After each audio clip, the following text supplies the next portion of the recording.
Hello दोस्तों, आपका जी study पे स्वागत है। आज हम चैप्टर 1 ग्रेविटेशन का पार्ट 3 स्टार्ट करने जा रहे हैं। पार्ट 1 पार्ट 2 का वीडियो डिस्क्रिप्शन में मैंने डाल दिया है, ठीक है। तो स्टार्ट करते हैं। तो टॉपिक देख लेते हैं क्या है। सर्कुलर मोशन और सेंट्रीपिटल फोर्स और केपलर्स लॉ, ये दो चीज़ हमें पढ़ना है इस चैप्टर इस पार्ट में, ठीक है। तो देखिए, सर्कुलर मोशन और सेंट्रीपिटल फोर्स। पहले सर्कुलर मोशन जो है उसको थोड़ा समझ लेते हैं। इसमें हमें ज़्यादा कुछ जानना नहीं है, बस यूनिफॉर्म सर्कुलर मोशन, ठीक है। तो पहले सर्कुलर मोशन समझते हैं क्या है। सर्कुलर मोशन क्या होता है, ये कुछ सर्कल है, ठीक है। अभी इस सर्कल में एक ऑब्जेक्ट है जो मूव करेगा, मतलब घूमेगा, ठीक है। तो ये जो घूमेगा सर्कुलर पाथ में, तो उसमें एक मोशन हो रहा है, ठीक है। ये जो पोजीशन बदल रहा है अपना, तो इस चीज़ को हम बोलेंगे सर्कुलर मोशन, ठीक है।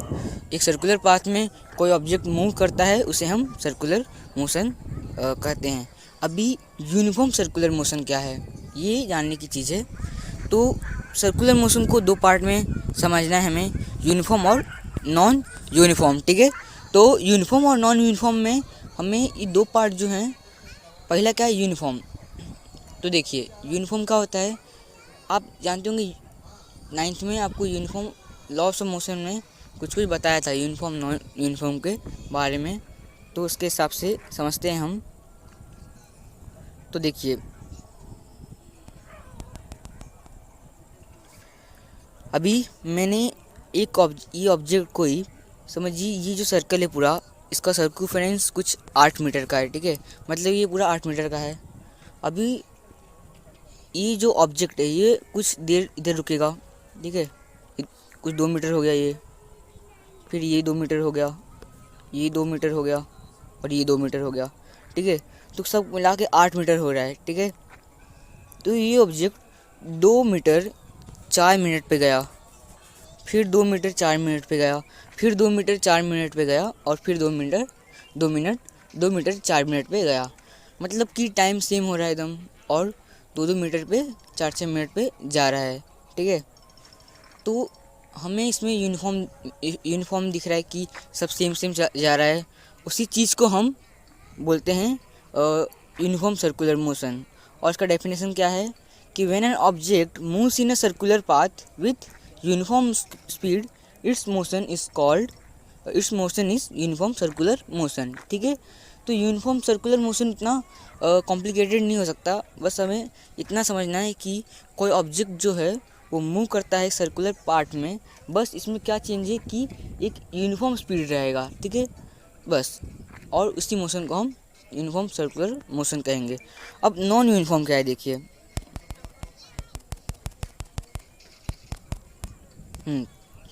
वही 8 मीटर का है, ठीक है। ये 2 मीटर का रहेगा इसमें, ठीक है। दोनों 2 मीटर का है। अब ये ऑब्जेक्ट जो है ये 2 मीटर कभी 2 मीटर में कवर कर रहा है, फिर अगले बार 4 मिनट में कर रहा है, फिर 8 मिनट पे कर रहा है। इसमें यूनिफॉर्म नहीं है, ठीक है। टाइम जो है कुछ चेंज हो गया है, 2 मीटर में 2 मिनट लगा दिया, 2 मिनट लगा, ठीक है, फिर 4 मिनट लगा दिया, फिर 8 मिनट लगा दिया।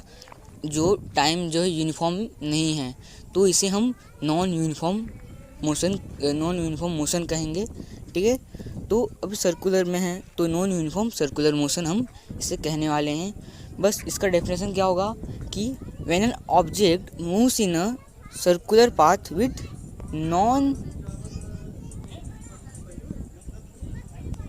नॉन यूनिफॉर्म स्पीड, ये समझिए नॉन है, ठीक है। Non uniform speed, it's motion it's non uniform circular motion, ठीक है। बस इतने चेंजेस हैं, आपको बस नॉन लगाना है। तो दो डेफिनेशन जो हैं सर्कुलर मोशन को समझाते हैं, ठीक है। इतना हमें समझना है बस, सर्कुलर और नॉन यूनिफॉर्म और यूनिफॉर्म सर्कुलर मोशन में और सर्कुलर मोशन में, ठीक है। अब चलते हैं सेंट्रीपिटल फोर्स को समझते हैं क्या है। तो सेंट्रीपिटल फोर्स क्या है, देखिए। सेंट्रीपेटल, इससे इसका स्टार्ट होता है, ठीक है। तो उसके लिए पहले कुछ एग्जांपल्स दिए हैं, कुछ ट्राई करने के लिए कहा है, तो देखते हैं क्या है। तो क्या क्या करने के लिए कहा है कि एक स्टोन लेना है हमें और एक धागा लेना है, ठीक है। उस धागे को उस स्टोन में बांधना है हमें, ठीक है। फिर उसे घुमाना है। जब उसे हम घुमाएंगे तो आप ये वाला इमेज देखिए, कुछ ऐसे घुमाएंगे तो वो सर्कल बनेगा, ठीक है। और हम जब घुमा रहे हैं तो फोर्स जो रहेगा वो कहाँ से, हम उसको सेंटर से पकड़ेंगे, मतलब कि थंब से पकड़ेंगे घुमाने के लिए, ठीक है। कुछ अंगूठे का इस्तेमाल करने वाले हैं, तो फोर्स कहाँ पे लग रहा है, सेंटर पे लग रहा है, ठीक है। ये मैं एक हिंट दे रहा हूँ, सेंटर पे लगेगा। हम उसको अच्छे से समझेंगे। पहले इतना समझिए कि सेंटर पे लगेगा, ठीक है। तो अभी कुछ क्वेश्चंस पूछे हैं उसके हिसाब से कि are you applying any force on the stone, हम कोई फोर्स अप्लाई कर रहे हैं इस पर, तो येस और नो ऐसा बताना है हमें, ठीक है। तो पहले कुछ चेक कर लेते हैं कि लगा रहे हैं कि नहीं, ठीक है। ये कुछ सर्कल बन गया, ठीक है। इसमें एक ऑब्जेक्ट है जो स्टोन है, स्टोन में कुछ मास होने वाला है, जो हमें पता है कि मास, कुछ मास तो होगा, कुछ 10 ग्राम हो या 15 ग्राम, कुछ मास होने वाला है। तो पहला हो गया। दूसरा क्या है, और धागे में भी कुछ मास रहेगा, ठीक है।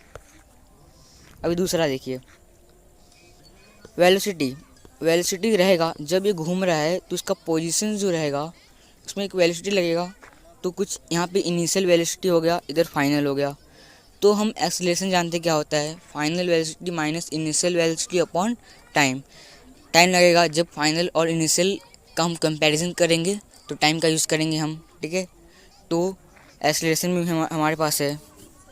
और हम जानते हैं कि फोर्स जो होता है वो मास इनटू एक्सेलरेशन होता है। तो बस यही कि फोर्स यहाँ पे लग रहा है, ठीक है, ख़त्म।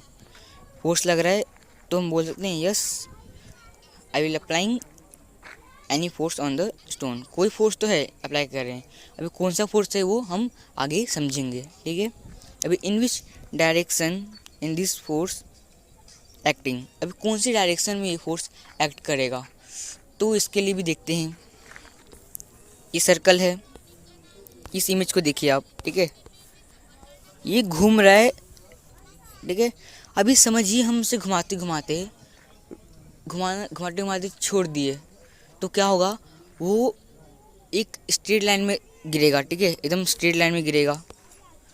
वो स्ट्रेट लाइन क्या रहेगा, वो कुछ इस इमेज के हिसाब से कुछ टेंजेंट बनाने वाला है। टेंजेंट के बारे में भी बात करते हैं क्या होता है। आपने सर्कल का लेसन पढ़ा होगा तो आपको टेंजेंट के बारे में कुछ पता होगा, ठीक है। तभी भी हम समझ लेते हैं क्या है टेंजेंट। देखिए, एक सर्कल होता है, ठीक है। सर्कल में एक पॉइंट इधर दिखाया है, देखो। उस पॉइंट में एक पॉइंट पे जो एक लाइन पास होगा, ठीक है, अंदर की तरफ नहीं होना चाहिए, वो सर्कल की उस लाइन पे टच होना चाहिए, इस लाइन पे ही टच होना चाहिए, उसे हम टेंजेंट कहते हैं, ठीक है। मतलब कि जो एक लाइन एक पॉइंट पे, सर्कल के एक पॉइंट पे टच हो, उसे हम टेंजेंट कहते हैं, ठीक है। तो टेंजेंट समझ गए क्या हो गया, ठीक है। तो वो टेंजेंट एक डायरेक्शन बनेगा इसमें, ठीक है। तो टेंजेंट डायरेक्शन बनेगा, ये कुछ ऐसे ही जाएगा, कहाँ से भी रुकेंगे हम लोग, कोई ना कोई साइड पे जिस जगह से रुका उस डायरेक्शन से उस जगह पे वो मतलब कि गिरेगा, ठीक है। तो वो टेंजेंट रहेगा। तो इसका आंसर क्या है कि टेंजेंटल डायरेक्शन में फोर्स, मतलब कि होगा, क्या बोलते हैं, डायरेक्शन क्या रहेगा इसका, और टेंजेंटल डायरेक्शन रहेगा। अभी how will you stop this force from acting, ठीक है। तो टेंजेंटियल,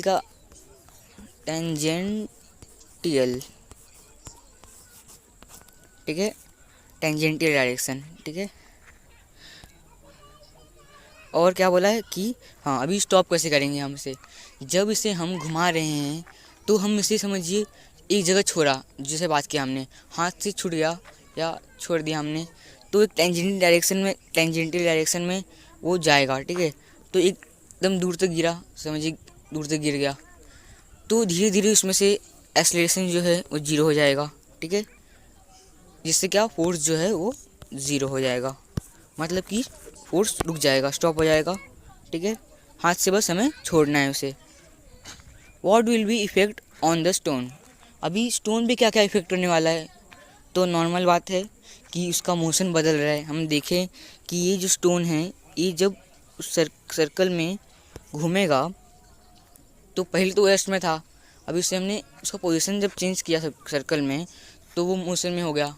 में और डायरेक्शन भी हमने देखा है कि टेंजेंटल डायरेक्शन में एक टेंजेंट का डायरेक्शन उसने बनाया है। तो दो चीज़ जो है उस वो सब हमने देखा है कि डायरेक्शन और मोशन उस स्टोन पे लग रहा है। ठीक है, तो क्लियर, इतना हम समझ गए।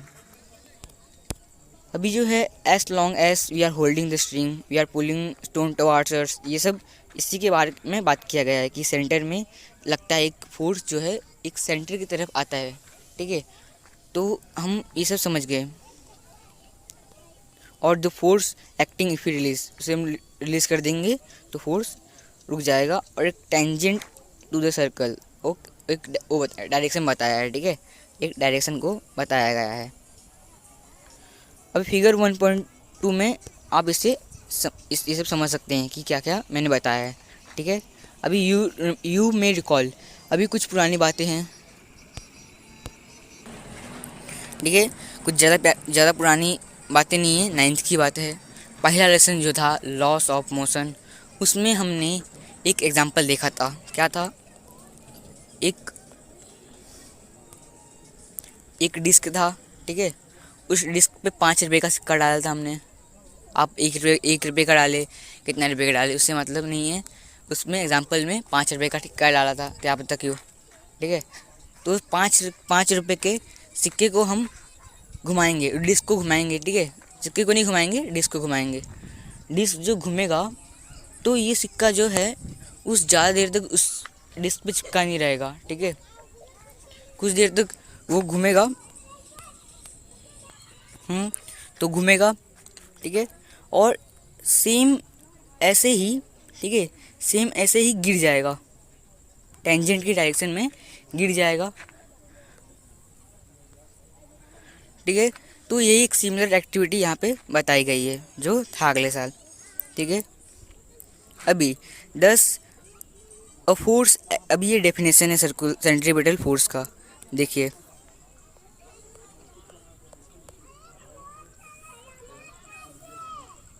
ठीक है, यही है, क्या है, thus a force acts on any object moving along a circle and it is directed towards the center of the circle. This is called centripetal force. Centripetal force को भी अच्छे से समझते हैं क्या है। ठीक है,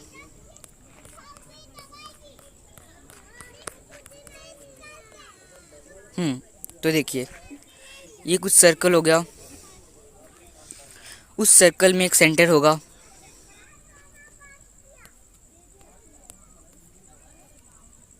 ठीक है, एक सर्कल है उसमें सेंटर है। अभी मैं सब एग्जांपल ले लेते हैं एक धागा घुमाने का। तो मैंने जिस चीज़ को पकड़ा है उसे मैंने अपने अंगूठे से पकड़ा है। ठीक है, तो पूरा फोर्स जो है वो मेरे अंगूठे पे लगा है। ठीक है, सोचिए अभी मैंने उस अंगूठे से हटा दिया। ठीक है, तो क्या हो जाएगा, फोर्स जो है वो छूट जाएगा, धागा छूट जाएगा, फोर्स ख़त्म। ठीक है, तो मेन डिपेंड क्या है, सेंटर पे डिपेंड है।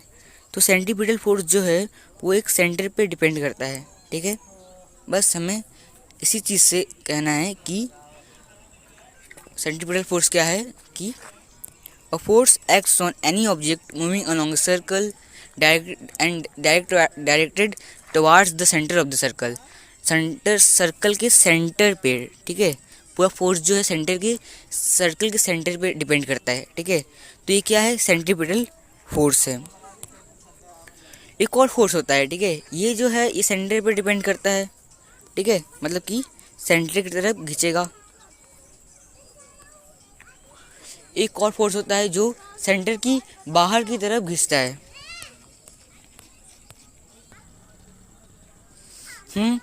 तो एक और फोर्स होता है जो सेंटर के बाहर की तरफ होता है, उसे हम क्या कहते हैं, देखिए उसे हम सेंट्रीफ्यूगल कहते हैं। ठीक है, ये कुछ है, ये सेंटर है। तो इसमें क्या होता है, इसमें ना कोई ऑब्जेक्ट सेंटर पे डिपेंड नहीं करता है, ये सेंटर से दूर भागता है, ठीक है। मतलब कि कुछ इधर भागेगा,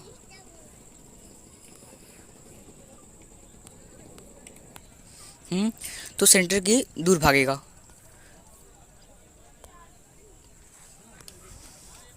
तो क्या होता है देखिए, इसमें डायरेक्शन जो है ना, इसमें डायरेक्शन जो इसमें टेंजेंटल डायरेक्शन बन रहा था, इधर भी कुछ ऐसे ही बनेगा, लेकिन इसमें अंदर की तरफ बनेगा, ठीक है। क्योंकि क्या हो रहा है देखिए, आपने कभी गाड़ी से ट्रैवल किया होगा या देखा होगा कि जब गाड़ी को चलाएंगे हम, तो अब ये देखिए, ये समझिए ये कुछ एक ग्राउंड है, उस पर एक एक कार चल रहा है, ठीक है। तो जब चलेगा तो समझिए उसका एक एक एक दरवाज़ा खुला हुआ है, ठीक है।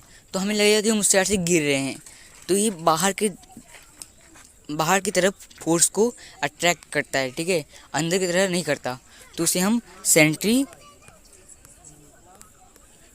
कहते हैं। सेंट्रीफ्यूगल मतलब कि बाहर के तरफ वाला फोर्स, सेंट्रीफ्यूगल फोर्स, ठीक है।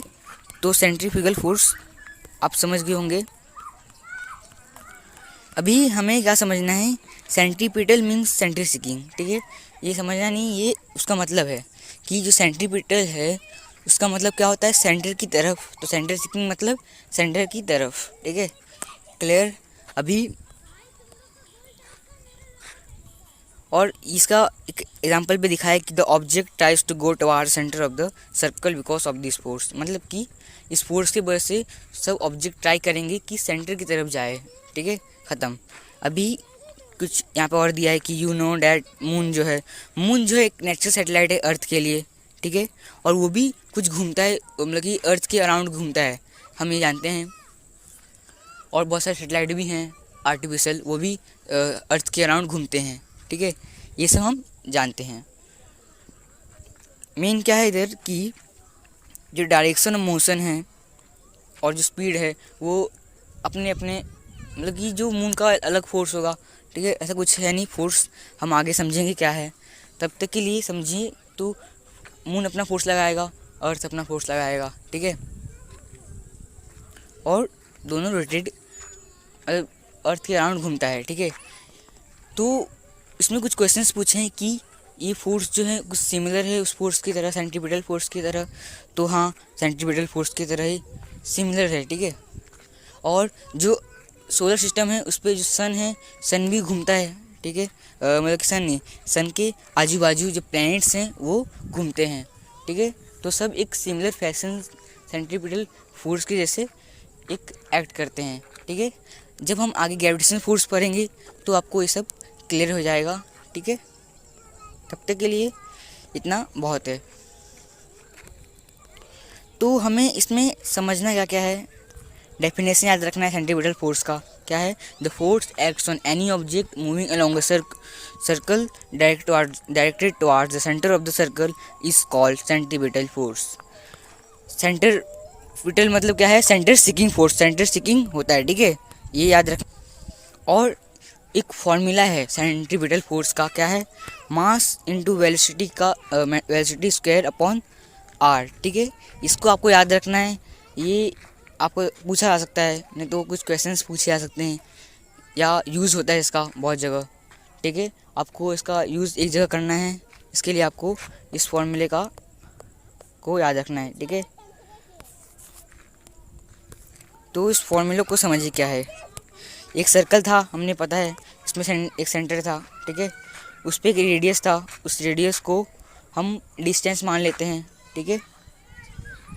और जो ये सर्कल का जो ये है पूरा सर्कमफ्रेंस है, उस पर जो ऑब्जेक्ट घूमेगा उसका वेलोसिटी होगा एक, वो वेलोसिटी जो होगा वो स्क्वायर्ड होगा, ठीक है। और मास जो है वो स्टोन का एक रहेगा, ठीक है। तो ये सब को मिला के mass into velocity upon r. और समझिए डिस्टेंस बढ़ गया, समझिए ये बहुत ज़्यादा बड़ा हो गया, तो डिस्टेंस बढ़ा तो फोर्स घट जाएगा, सेंटर पे कम फोर्स लगेगा फिर, ठीक है। मतलब खींचने का जो खिंचाव होता है वो कम हो जाएगा। मतलब इसको हम ऐसे समझ सकते हैं कि जो प्लूटो है बहुत ज़्यादा दूर है, या उसके जो आगे प्लैनेट्स होंगे, तो उसमें बहुत कम फोर्स लगता होगा, ठीक है, इसका ये मतलब हुआ। और समझिए मास बढ़ा कोई चीज़ का तो एकदम ये बहुत ज़्यादा इंक्रीमेंट हो जाएगा। तो हम इसका यूज़ करेंगे आगे, ठीक है, आपको याद रख लेना है जो जो चीज़ें इसमें आपको याद रखना है। यूनिफॉर्म सर्कुलर मोशन आपको याद रख लेना है, ठीक है, मेन चीज़ ये सब हैं, बस इतने चीज़ इम्पोर्टेंट है। और ये किए कि जब सेंट्रीपिटल फोर्स को एक्सप्लेन करने को कहा जाएगा कुछ एग्जाम्पल के साथ, तो आपके ये क्वेश्चंस ऐसे करना है। देखिए, the force on an object revolving in a circular path towards centre is called centripetal force. आपको डेफिनेशन जो है वो भी यूज कर सकते हैं, इसको भी यूज़ कीजिए, आपकी मर्जी, ठीक है। एक एग्जांपल दिखाना है आपको, और यहाँ पे एग्जांपल का बताना है क्या है। A stone tied to the string moves in a circular path and its velocity is tangential, ठीक है, इसका एग्जांपल दिखाया है इधर, आपको जो लेना होगा वो ले सकते हैं, ठीक है। तो अभी हम समझ गए कि क्या क्या है, ये सब इम्पोर्टेंट क्वेश्चंस हैं, इसे आप समझ लीजिए बस। अभी हम आगे समझते हैं ये कैपलर्स लॉ, ठीक है।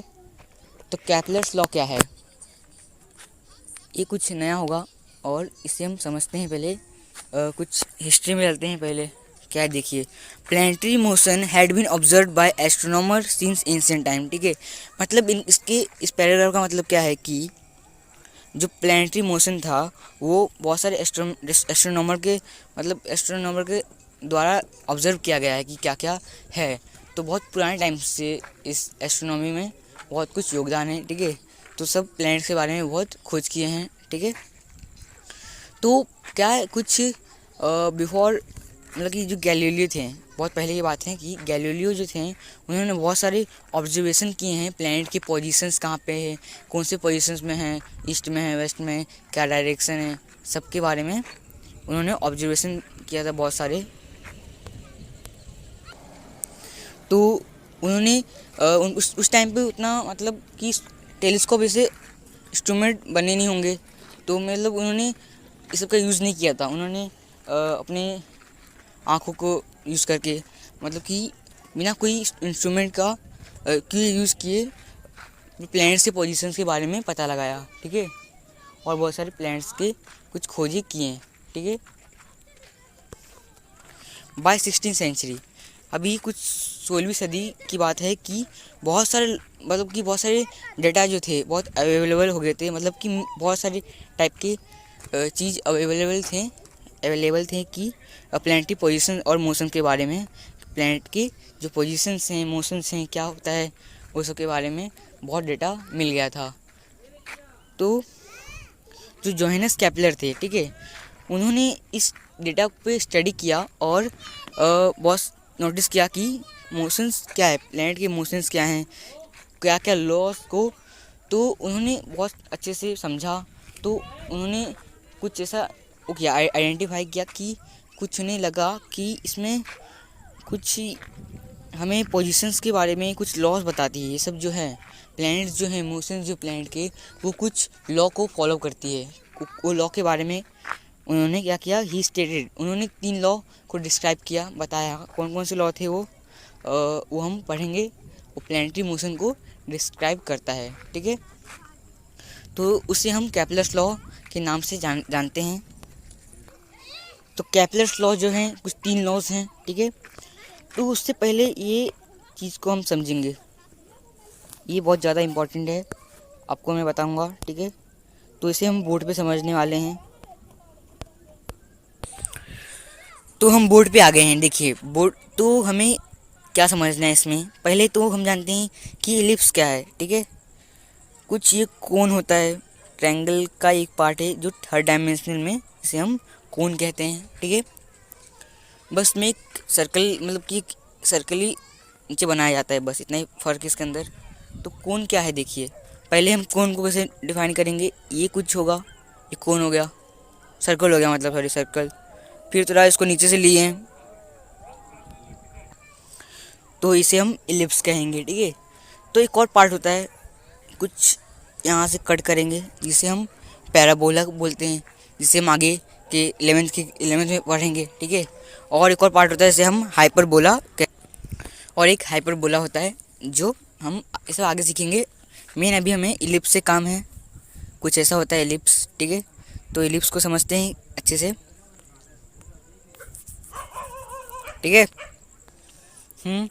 तो अभी इलिप्स देखते हैं क्या है। कुछ ऐसा होता है इलिप्स, इसमें कुछ चेंजेस क्या हैं। इस सर्कल का ही कुछ पार्ट से बना गया है, मतलब कि कुछ सर्कल जैसे वैसे कोन का एक पार्ट लिया है तो नीचे का, ठीक है। इसमें सर्कल में एक ही सेंटर होता है। इसमें दो सेंटर होते हैं, फोकस 1 यहाँ पे दिया गया है, ठीक है। उसको फोकल पॉइंट बोलते हैं। कुछ ग्राफिकली समझते हैं, ठीक है। तो क्या है, आपको थोड़ा खुद बना कर देखिए, आपको कुछ पता चल जाएगा अच्छे से। आप बनाएंगे खुद ये पेपर में। तो एक इतना समझ गए हम लोग कि जो कर्व पार्ट जो है इंक्लाइन प्लेन से लिया जाता है कोन में, ठीक है। अभी इसके 2 पॉइंट होते हैं, ये भी समझ गए हम लोग, 2 फोकल पॉइंट होते हैं। अभी तीसरा क्या है कि अभी समझिए मैंने यहाँ पे एक पॉइंट ले लिया, ए ले लिया, इधर पे एक सी ले लिया, इधर एक बी ले लिया, ठीक है। अभी ये पॉइंट टच होगा इस पहले फोकल पॉइंट पे और दूसरे फोकल पॉइंट पे। बी का पॉइंट भी जो होगा पहले फोकल पॉइंट पे, दूसरे फोकल पॉइंट पे। सी का जो पॉइंट है वो भी पहले और दूसरे पे। मतलब जो 2 फोकल पॉइंट है उस पर जितने भी पॉइंट हैं सब टच हो जाएंगे, ठीक है। तो कुछ ट्रायंगल बनेगा। अभी हमें यह पता है कि ये जो है, इसमें से आप इतना सोचिए, इसका जो ट्रायंगल का लेंथ जो है ये इक्वली होगा फिर तो, क्योंकि सब एक इलिप्स में उतना बराबर का जो डिस्टेंस है उसके हिसाब से सब सेम ही होंगे, ठीक है। आपको इसमें उतना ध्यान नहीं देना। तो आपको बना के देख लेंगे, आप लेंथ नापेंगे, इक्वल लेंथ होगा, ठीक है। तो ये और ये इक्वल है। अब रेक्टेंगल के हिसाब से समझिए, ये कोई डायगोनल, रुक जाइए देखिए, ये कुछ ऐसे रेक्टेंगल होता है, डायगोनल होता है, तो इक्वल समझ सकते हैं आप लोग। बाकी कुछ क्या बना था, ऐसे एलिप्स लिया था हमने, ठीक है। तो पॉइंट लिए थे, एक ट्रायंगल बनाया, फिर उससे दूसरा ट्रायंगल बनाया और एक तीसरा ट्रायंगल बनाया। ये रेक्टेंगल बन गया, समझ गए। ये और ये जो है कुछ ट्रायंगल जैसा बन रहा है, ठीक है। तो ये भी कॉन्ग्रुएंट हो गया, ठीक है, समझिए, ठीक है। तो मतलब सेम होता है।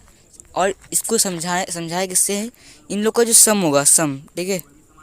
तो हम उसे अब नोट्स में समझ जाते हैं।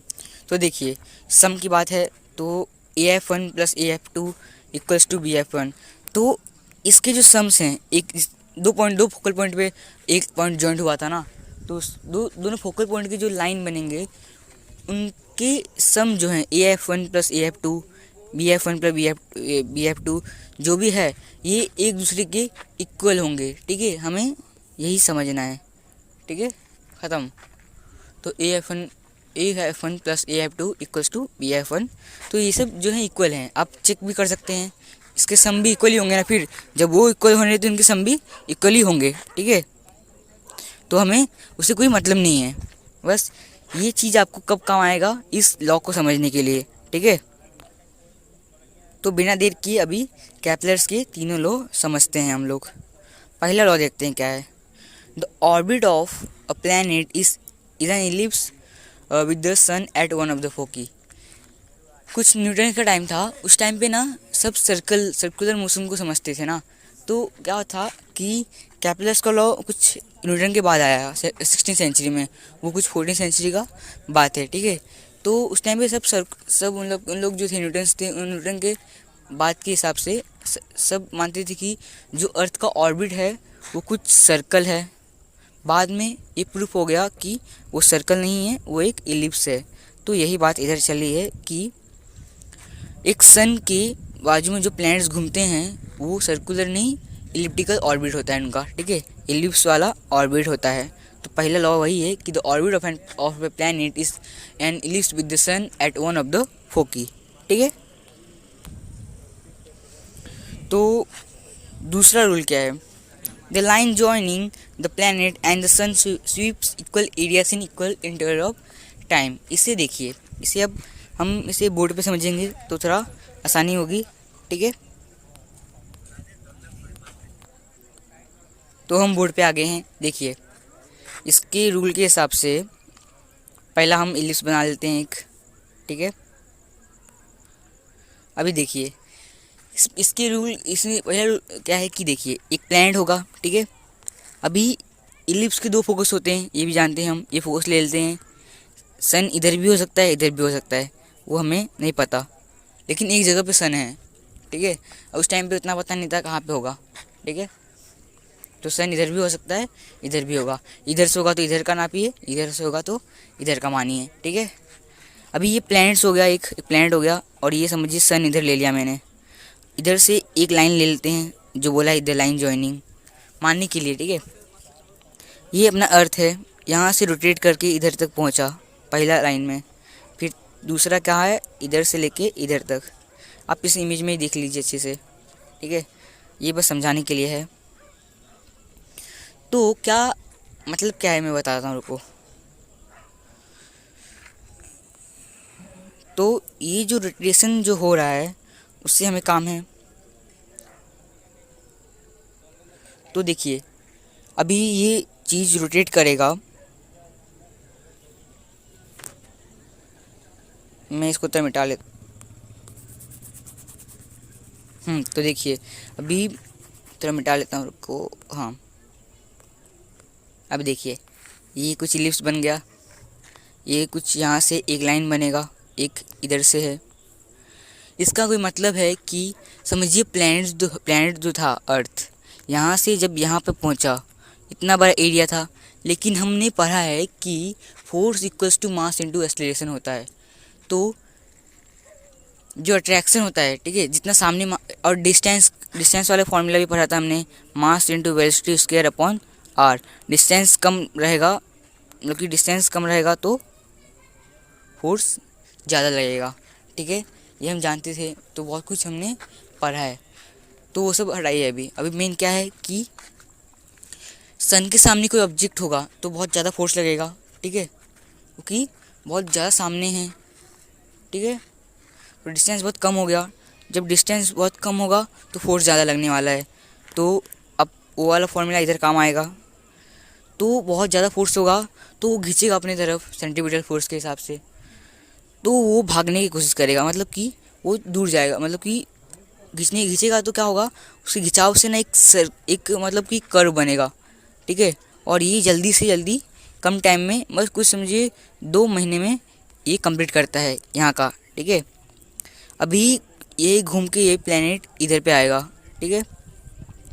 अभी इधर का जो डिस्टेंस है इसका, इस साइड का EF का डिस्टेंस जो है, अभी EF को कंप्लीट करने के लिए इसको कुछ 2 महीने लग रहे हैं, ठीक है। उसमें भी 2 ही मंथ लग रहे हैं उसको। बट क्या है देखिए, अभी डिस्टेंस बड़ा हो गया, डिस्टेंस ज़्यादा होगा तो क्या होगा, फोर्स कम हो जाएगा, मतलब कि वहाँ पे बहुत धीरे धीरे जाएगा, ठीक है। इसलिए कहा गया है कि the line joining the planet and the sun sweeps equals areas in equal interval of time. इसमें मतलब सामने रहेगा तो जल्दी हो जाएगा, तो एरिया ज़्यादा ले लिया गया है, एक मानने के लिए लिया गया है, ठीक है, इसे समझाने के लिए कि ऐसा है, ठीक है। यहाँ पे कुछ 3 दिया गया है, यहाँ पे अलग रहेगा, यहाँ पे भी अलग रहेगा, इधर पे अलग डिस्टेंस रहेगा, उसके हिसाब से लिया गया है। और बताया है कि केपलर्स का सेकेंड लॉ क्या है, आपको 3 लॉ याद करने हैं। अभी जो तीसरा लॉ क्या है देखिए,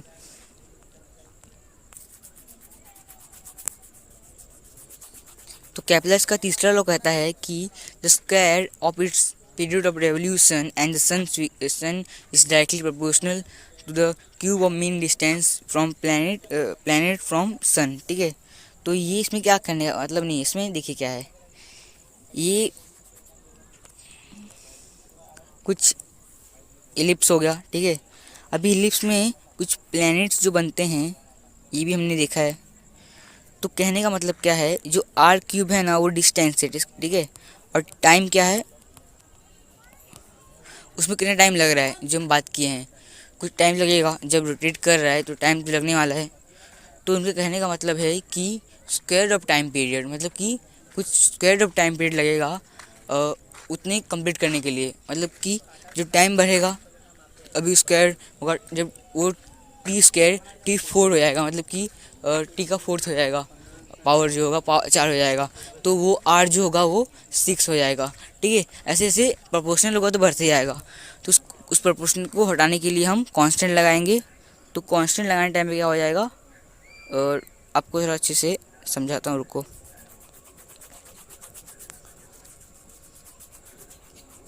अभी इसकी कोई ज़रूरत नहीं है, ठीक है।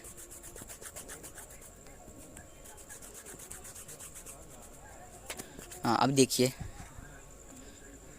कहने का मतलब क्या है कि जो T square directly proportional to R cube, ऐसा फॉर्मूला है।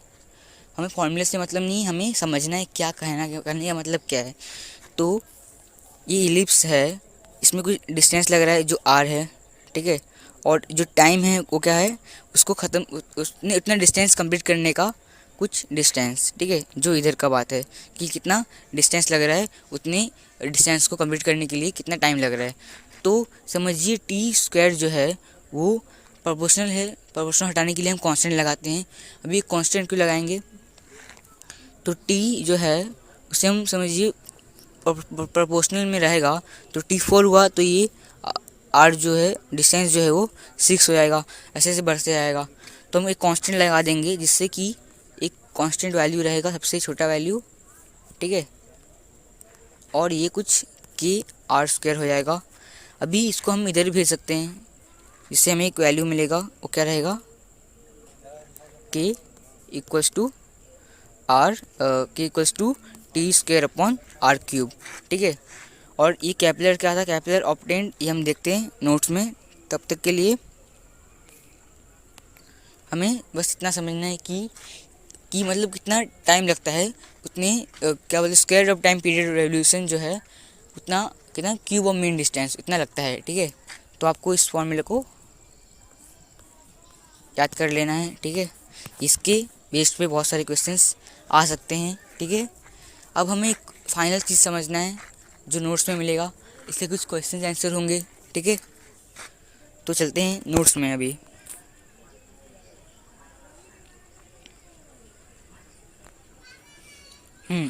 तो अभी समझिए इतना। अभी क्या है, Kepler obtained this law simplify for the study of positions, ठीक है। मतलब क्या है कि ये लॉ को इन्होंने बस पोजीशन को, कौन कौन से पोजीशन में प्लैनेट जाते हैं, इसके लिए इस लॉ को मतलब कि स्टडी किया था, सिंप्लीफाई करने के लिए, ठीक है। तो हमें ये समझना है। और ये लॉ जो है ये न्यूटन को मदद मिला था इससे, अपने वही फार्मूला जो है इनका, जो हम आगे देखेंगे, ठीक है। जो उनका थियरी ऑफ ग्रेविटेशनल है उसमें हेल्प मिला था। तब तक के लिए इतना समझिए, और इस फॉर्मूले को याद रखना है, T square upon R cube. अभी देखिए, कैप्लर्स लॉ को डेफिनेशन आ सकता है और इसे डेरिवेशन करने के लिए कहा जा सकता है। तो आप इसे इस ऐसे कर सकते हैं। देखिए, कुछ है कि द स्क्वायर ऑफ, आपको बताना है इसका डेफिनेशन, और बताना है कि टी क्या है, टाइम पीरियडिक टाइम है, और एवरेज डिस्टेंस क्या है, आर है, ठीक है। सन से, मतलब कि सन से लेके प्लैनेट तक का एक डिस्टेंस जो होगा वो, ठीक है। और उसमें कांस्टेंट लगाएंगे जिससे हम एक कांस्टेंट वैल्यू समझ पाएँ। तो अब आपको ऐसे डेरिवेशन करना है कि T square directly proportional to R cube, constant लगा देना है। और कांस्टेंट जो है वो ज़ीरो नहीं हो सकता, ठीक है, क्योंकि ज़ीरो हो गया तो पूरा वैल्यू ज़ीरो हो जाएगा, और ऐसा नहीं हो सकता, ठीक है। अभी ऐसा क्वेश्चन भी आ सकता है कि डायग्राम को ऑब्जर्व करना है और बताना है, ठीक है। क्या है कि इन फिगर जो दिया है कि, हाँ देखिए, कि जो ई एस एफ है वो इक्वल है ए एस बी के, और ये मतलब कि आपको ई एफ के बारे में बताना है। तो क्या क्वेश्चन है कि in given figure area E S F का एरिया इक्वल है ए एस बी के, ठीक है। एरिया इक्वल होता है, मैं बताया था कि एरिया इक्वल होगा, बस क्या है कि टाइम में कुछ चेंजेस होते हैं, ठीक है, और स्पीड में। तो देखिए, distance E F is lesser than A B, distance जो है वो ए बी का जो है कम है ई एफ से। देख सकते हैं आप लोग, ए बी का डिस्टेंस कितना ज़्यादा बड़ा है और ये कितना छोटा है, बट एरिया जो है पूरा लेते हैं हम लोग। तो और जो स्पीड है वो कांस्टेंट नहीं, स्पीड जो है वो कम होगा फिर, ठीक है, बताया गया है। जब डिस्टेंस कम कवर करना होगा तो स्पीड भी कम होगा, ठीक है। आपने ये फॉर्मूला भी देखा होगा कि speed equals to distance upon time, ठीक है। डिस्टेंस कम होगा तो स्पीड भी कम यूज़ होगा वहाँ पे। तो देयरफॉर इलिप्टिकल ऑर्बिट में जो होता है ना, स्पीड जो होता है वो कांस्टेंट नहीं होता, ठीक है। मतलब एक कांस्टेंट नहीं रहेगा, अभी यहाँ पे इतना कवर किया वहाँ पे कम कवर करेगा, ठीक है। तो यही बताना है इधर, तो ये आपको याद कर लेना है या समझ लेना है। ऐसे क्वेश्चन भी आ सकते हैं कि जो बताया था मैंने, AF1 equals to AF1 plus AF2 equals to BF1, ऐसे बॉक्स में आ सकता है, आपको ये सब समझ लेना है, ठीक है। तो इन नोट को अच्छे से पढ़िए और याद करना होगा तो याद कीजिए, नहीं तो समझ लीजिए बस। और चैनल को सब्सक्राइब कीजिए और टेलीग्राम पे ज्वाइन हो जाइए, उसका लिंक डिस्क्रिप्शन में है।